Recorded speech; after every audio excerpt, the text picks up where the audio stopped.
Codemasters have always been at the forefront when it comes to both racing games and technology, with both Dirt 2 and Dirt 3 being early adopters of DirectX 11, and while I was hoping that Dirt Rally would be an early adopter for DirectX 12, it wasn't. Does Codemasters' newest release signify a return to Dirt form after 2012's somewhat disappointing Dirt Showdown?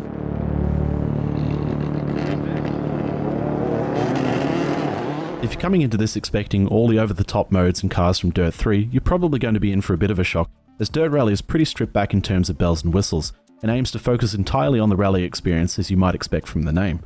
What Codemasters have managed to create here is a brutally accurate simulation of rally driving.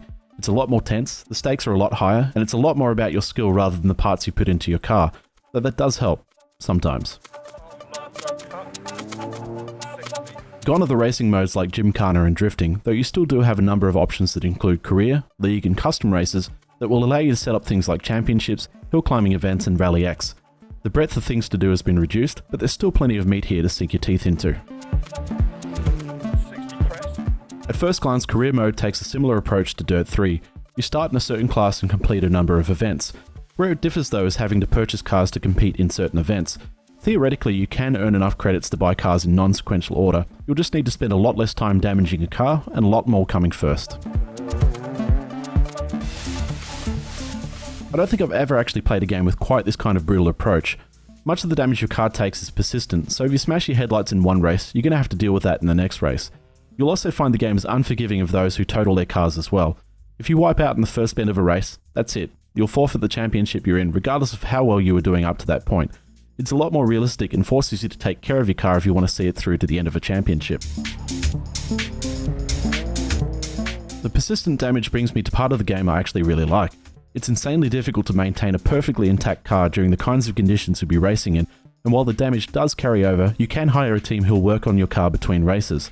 Much like Euro Truck Simulator, the more you pay for someone, the better the work is, so finding a middle ground is key because you're going to want to buy another car at some point. The Leagues option is an interesting one, especially if you're creating one for yourself and your friends.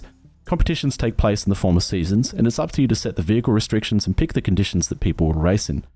This is a great way to set up some interesting rivalries with like-minded friends, or if you're the braver sort, you can join one of the bigger leagues and see how well you do against people worldwide. The hill climb mode is just a tiny bit insane, as the cars are completely over the top in terms of power and handling. The idea here is you're trying to get to the top of a really big hill with more twists and turns than any reasonable person will want to navigate. These races are really long and are the perfect way to test your skills with some truly awe-inspiring vehicles. Rally X is a little more familiar to me, with a grid set up at the start of each race. For the most part though, you'll only see 4 cars in the races. The goal here is to get the shortest time possible over a number of heats.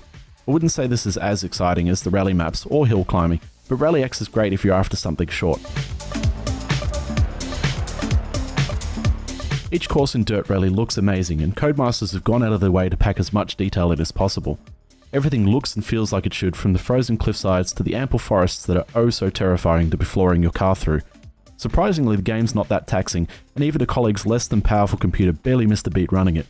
Sadly, this also means I have much less opportunity to blame the frame rate for my terrible driving. The cars, however, are a bit of a mixed bag. Visually they're not much to look at, but do accurately recreate their real-life counterparts, down to being plastered with brand livery. However, they all sound amazing and perform differently enough from each other that I'm going to say, while I've never actually driven a rally car, I'm imagining the handling characteristics are accurate.